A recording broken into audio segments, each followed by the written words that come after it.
Hi everyone, welcome back to the channel. Today we're going to be going through the 2023 grammar, punctuation and spelling test.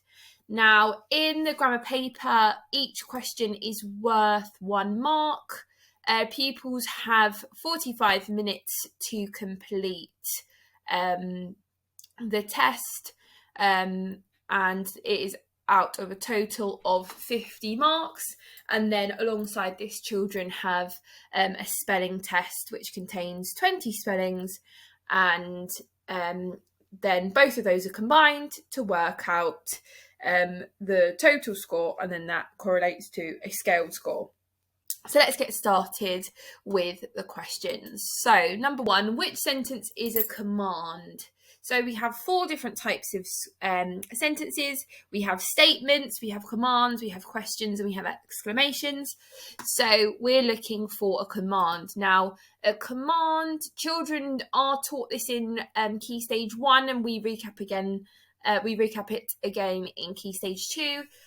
We're looking for a sentence which starts with an imperative verb, a bossy verb, if you will. So we're looking for a sentence where children have to identify what they are being told to do. So the relay race will be next. I hope I don't drop the baton. Run as fast as you can. I know you can win this race. So I'm going to put a tick next to number 3.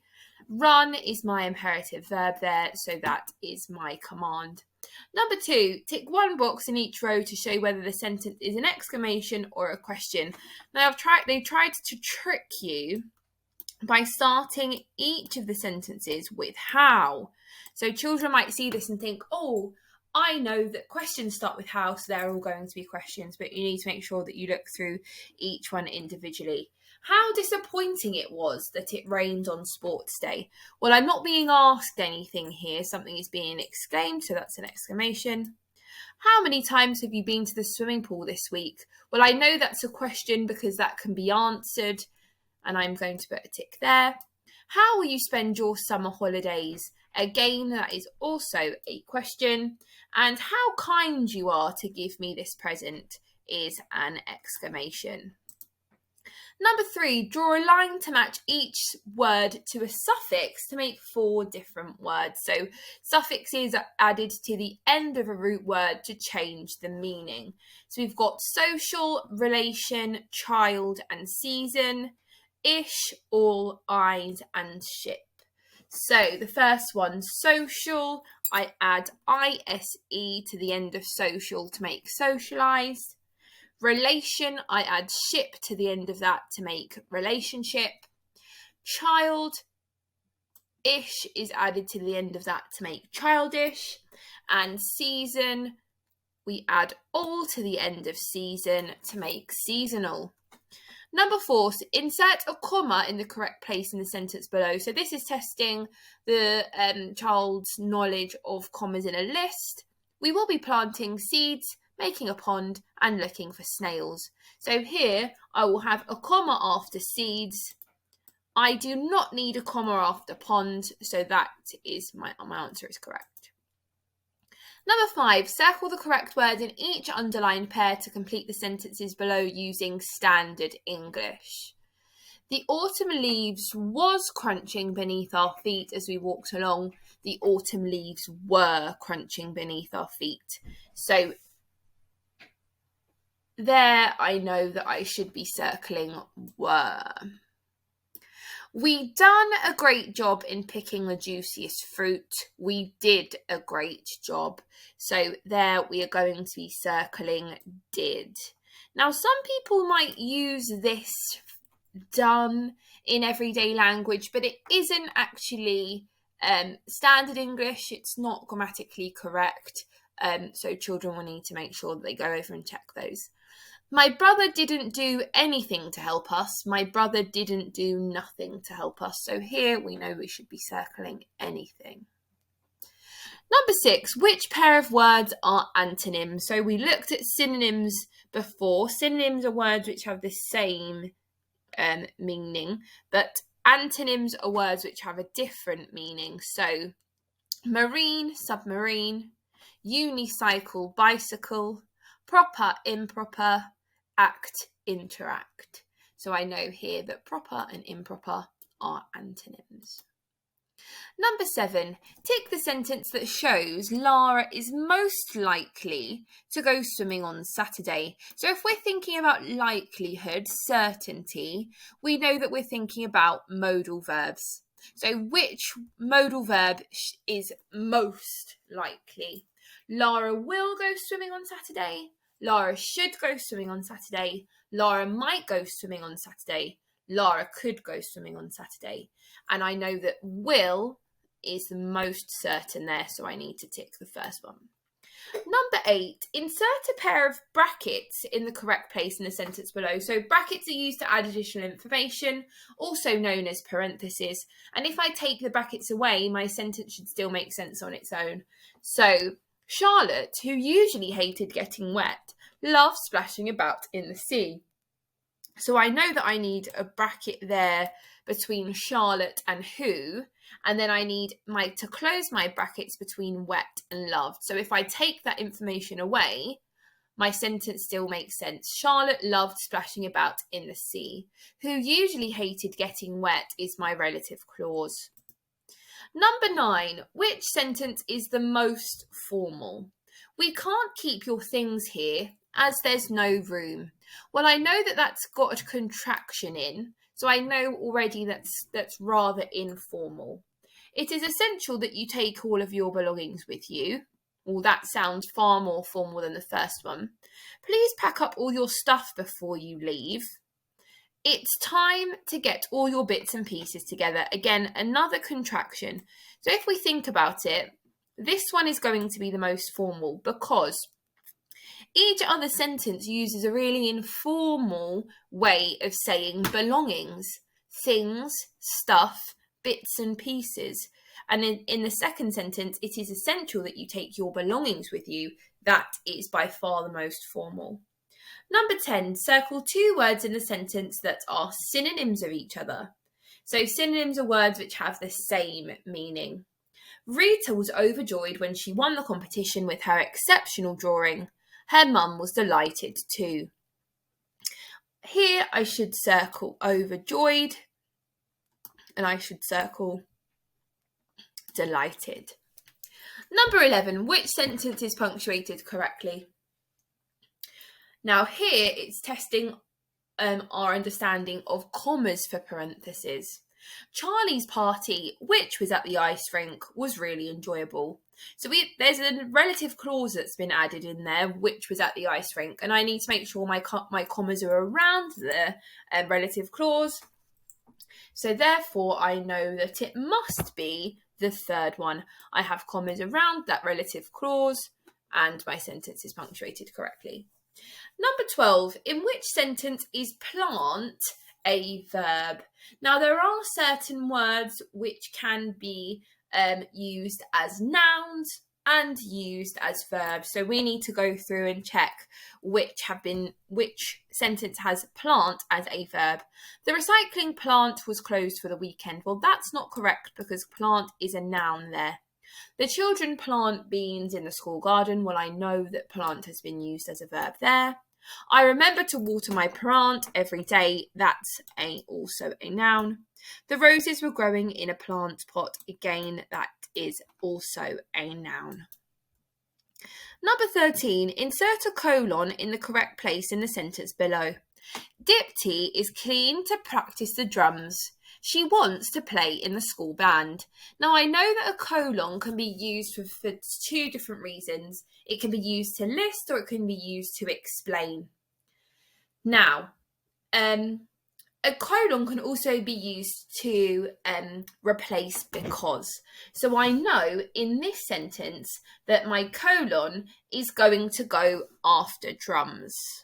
Now, when I'm adding my colon in, I need to make sure that my 2 dots for my colon are of a similar size and that the bottom doesn't resemble a comma so that it looks like a semicolon. Number 14, which sentence is the most formal? I asked him to phone me when he got here. I told him to call me as soon as he turned up. I got him to ring me when he came in. I requested that he telephone me on arrival.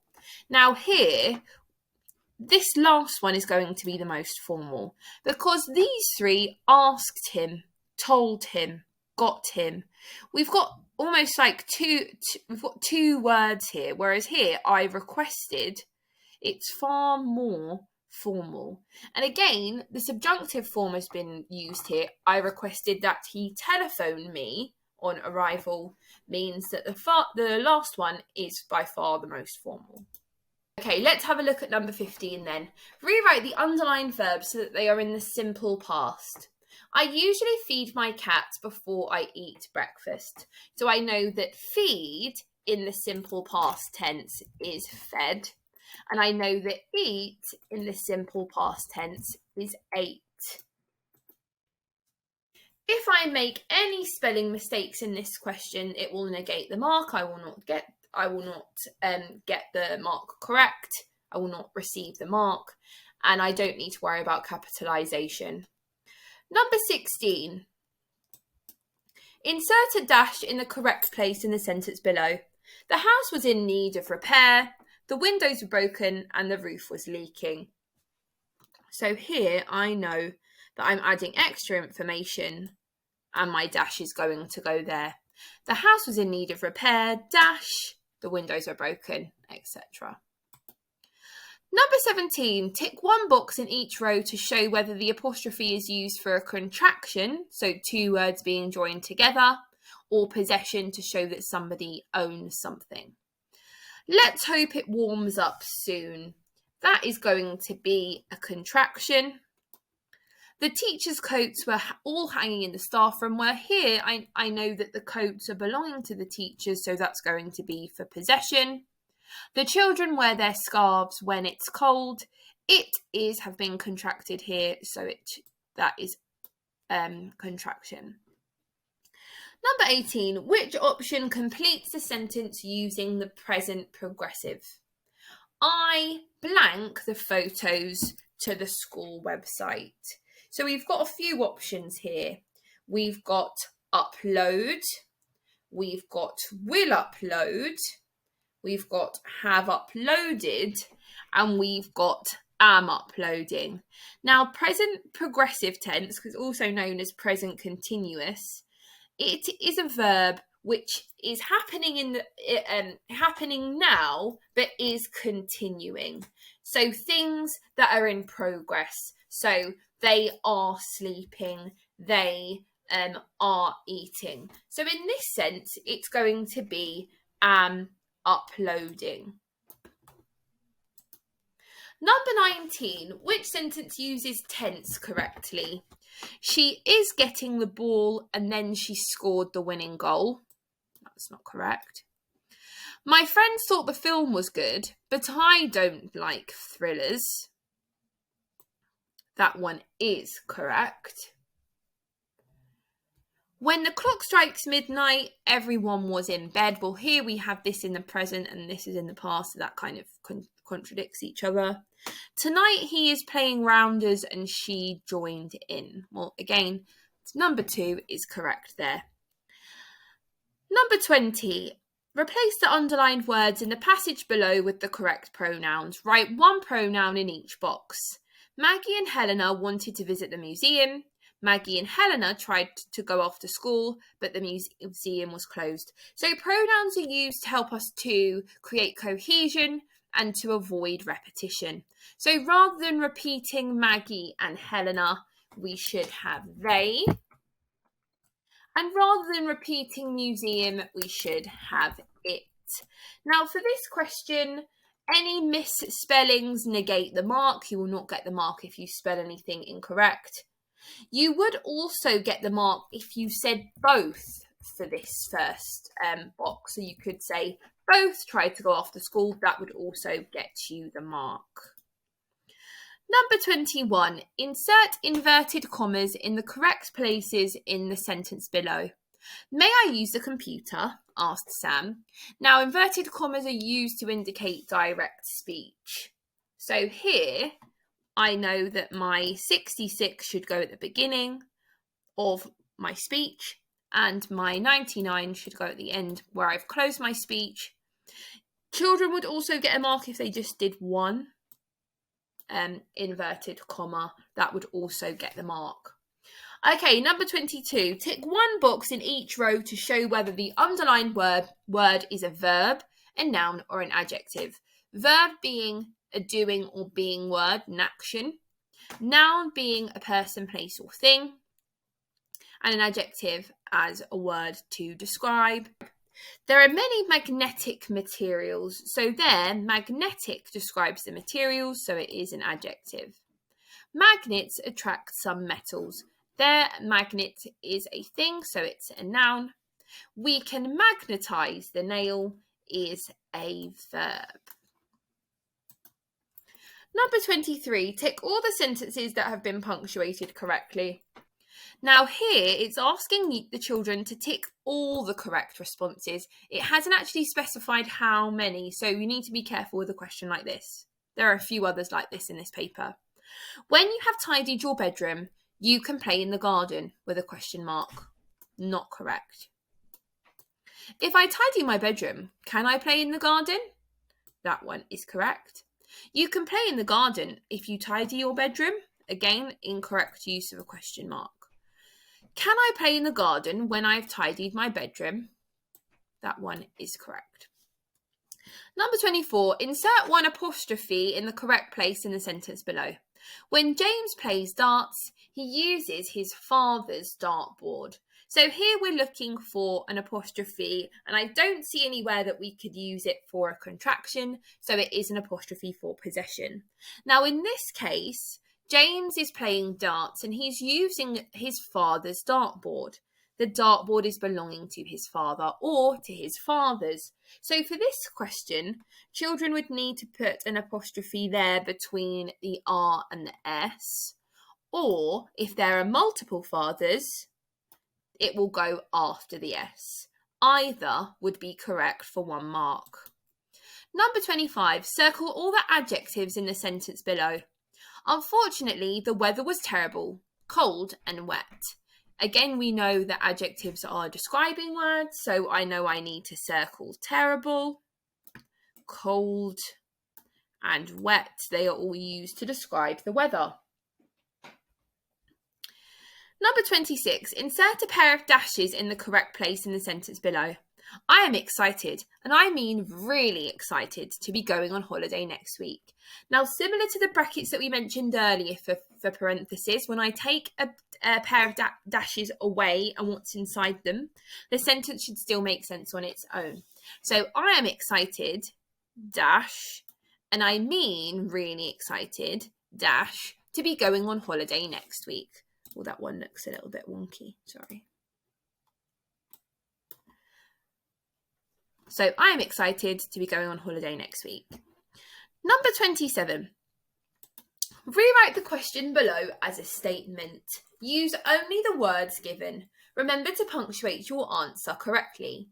Is art Tarek's favourite subject? Now here, they've used 5 words, so you need to make sure that in your answer, there are 5 words.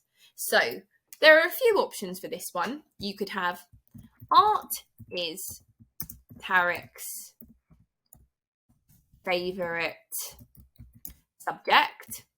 Now, it's really important for this question, if art is used at the beginning of the sentence, then it's capitalised because it is to start the beginning of the sentence. But if you write an answer which is also, will also get you the mark, so Tarek's favourite subject is art, that wouldn't have a capital letter and that would still get you the mark. You could also put an exclamation mark at the end. That would also be suitable. You could also use inverted commas around them. That would also get you the mark. Any verbs that are spelt incorrectly will not get you the mark. Number 28, which sentence is punctuated correctly? Now here, they're testing your understanding of hyphens. Now, in this sentence, Up to date should be hyphen. So Erin wanted the most up-to-date computer that was available. So I'm looking for the sentence which has up to and date all hyphenated, and that would be the fourth sentence, up to date. Number 29, insert a comma after the fronted adverbial in each sentence. Luckily for us, the ball rolled slowly past the goal. My comma would go after us. After 3 hours of hard work, the builders managed to dig out the tree. Well, after 3 hours of hard work is my fronted adverbial. The builders managed to dig out the tree is my main clause. Number 30, underline the relative clause in the sentence below. The house where I was born has been demolished. Now I know that where I was born is my relative clause there. Number 31, what could the exclamation mark tell you about the sentence below? We are going swimming tomorrow. Tick all the correct responses. Now again, another one of these questions where they don't actually tell you how many you need to tick, so you need to make sure that you check them all. It shows that the person feels really strongly about going swimming. It shows that the person has not finished speaking. It shows that the person is speaking loudly. It shows that the person is not sure if they are going swimming. So here I would definitely tick the first one because it seems like they are very excited that they are going swimming. It could also be the exclamation mark could indicate that they are speaking loudly. Number 32, circle the subject of the sentence below. Now, in an active sentence, our subject, verb, and our object go in the order SVO. Subject, verb, object. Josh wrote a letter to his Canadian friend. So in this sentence, our subject is Josh. The subject is the person or thing that's doing the action. Josh is doing the writing. Wrote being the verb, and letter being the object. Number 33, what are the underlined words in the sentence below? The girl with curly red hair is in my class. So I've got relative clause. Well, I know it's not a relative clause because it doesn't include a relative pronoun. A subordinate clause, well, it doesn't have a subordinating conjunction. Main clause, well, it can't be one of those because it doesn't have a verb, so it must be a noun phrase. The girl with curly red hair. Number 34. Write the contracted form of the underlined words in the boxes below them. I will not be able to come to your party, but Karina said that she would come. So will not, if I contract it, is going to become won't, WON''T. And she would becomes she'd, SHE''D. Number 35, which two sentences contain a preposition? So again, prepositions showing, the position of something, where something is, usually used to modify something. Usually used before a noun, a pronoun, and it can be used to show direction, time, place, location, relationships between things, or to introduce an object, for example. Kelly wrote a poem on Tuesday night. So in that sentence, we do have a preposition, and it is on. She worked very hard all evening. That does not contain a preposition. Her mum read the poem before school. Well, yes, before is my preposition here. Number 36, circle the possessive pronoun in the sentence below. Possessive pronoun meaning a word which shows possession, but also, and again, pronoun replacing a noun. She asked to borrow Zach's pencil because hers were all blunt. And here we should circle hers. Number 37, explain how the position of the comma changes the meaning of the sentences below. As Fred ate the sweet orange, balloons were given to the children. As Fred ate the sweet, orange balloons were given to the children. So in this sentence, we would need to say, in sentence 1, Fred is eating an orange.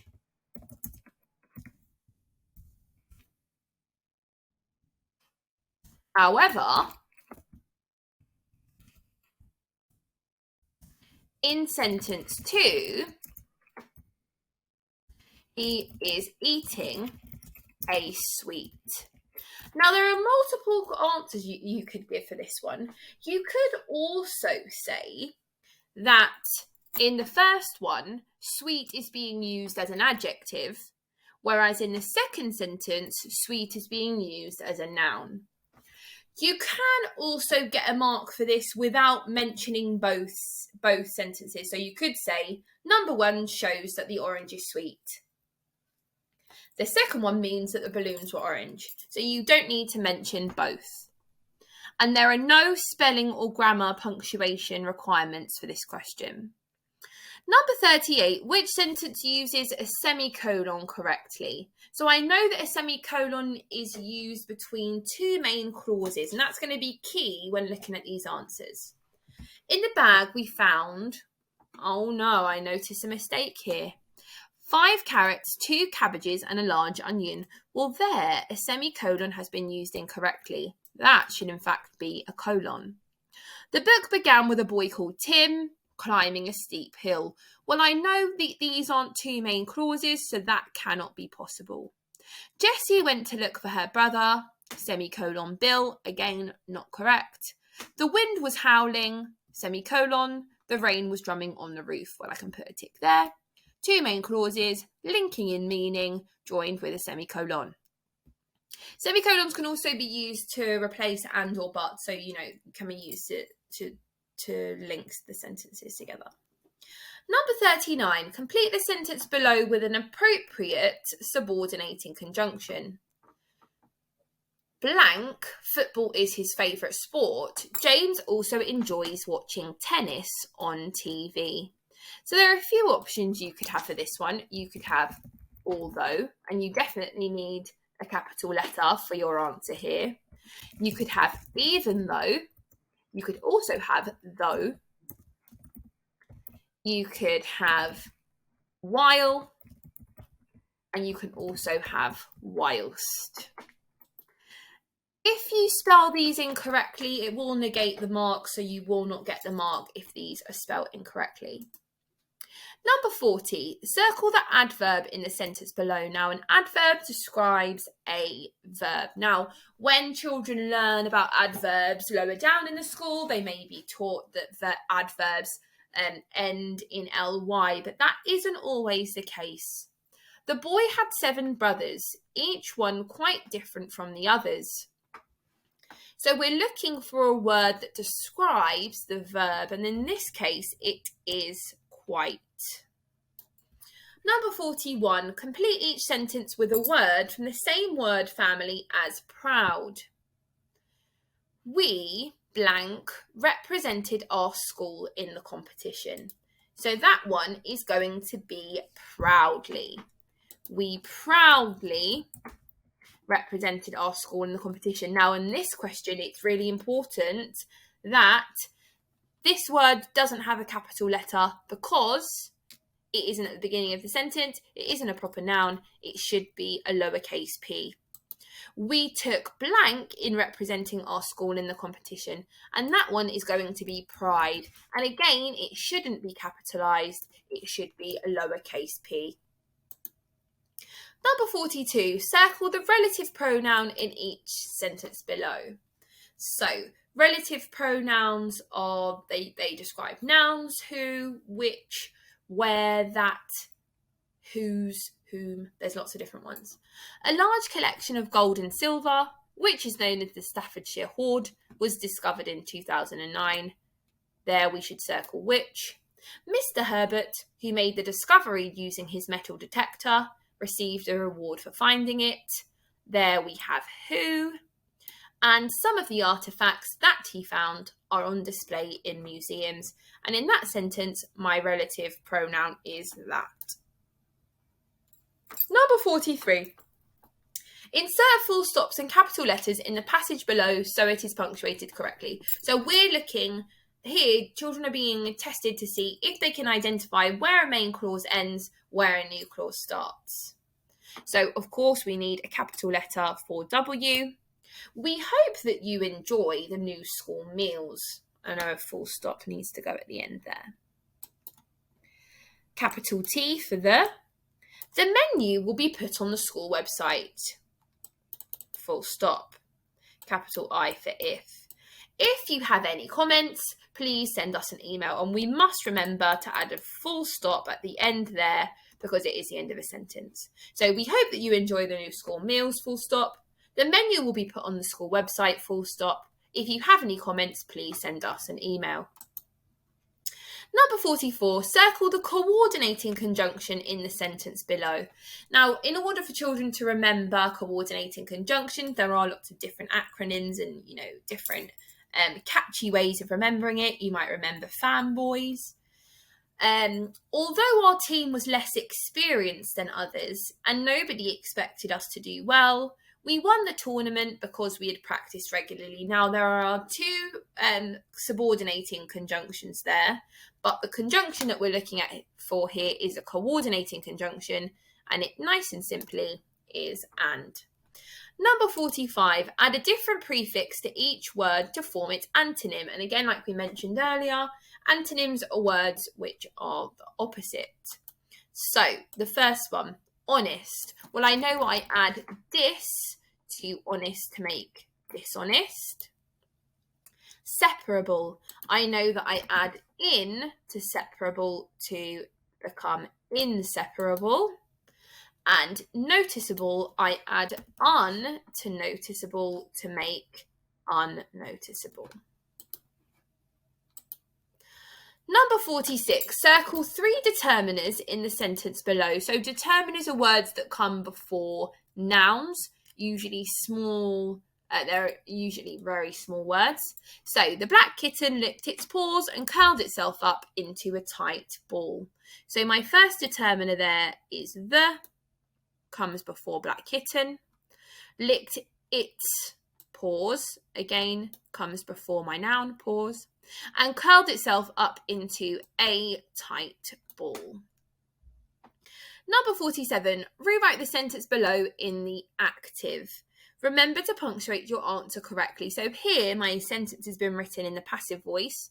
A song will be sung by the children, and I need to change it back into the active voice. So, a song will be sung by the children, and there are a few options I can give for this. The children will sing a song. It's really important that in the original sentence, it says a song will be sung. So in your answer, it will also need to be a song. They could also say the children will be singing a song, would also get you the mark. Now, in this type of question, it's really important that any spelling is correct, because misspellings or verb forms or errors in punctuation or capitalization will negate the mark and it will get 0. So please make sure in questions like this you're checking spelling, punctuation and capitalization. Number 48, circle all the conjunctions in the sentence below. When my brother visits, we always go to the park so that we can play cricket. So here, I know I need to circle when, and I know that I need to circle. Now, I can circle so, but I can also circle so that. So I would get the mark if I circled so, but I would also get a mark if I circled so that. Number 49, rewrite the sentence below in the passive voice. Remember to punctuate your answer correctly. The Romans invaded Britain over 2,000 years ago. So like I mentioned earlier, we've got our subject first, which is the Romans. Then we have our verb, which is invaded. Then we have our object, which is Britain. So we need to switch that around in the passive voice so that the object comes first. So, There are, again, a few different answers that you can give for this one. You could say Britain was invaded by Romans. You would get the mark if you just said that. Britain was invaded by Romans. You could say Britain was invaded by Romans over 2,000 years ago. That would also get the mark. You could also say over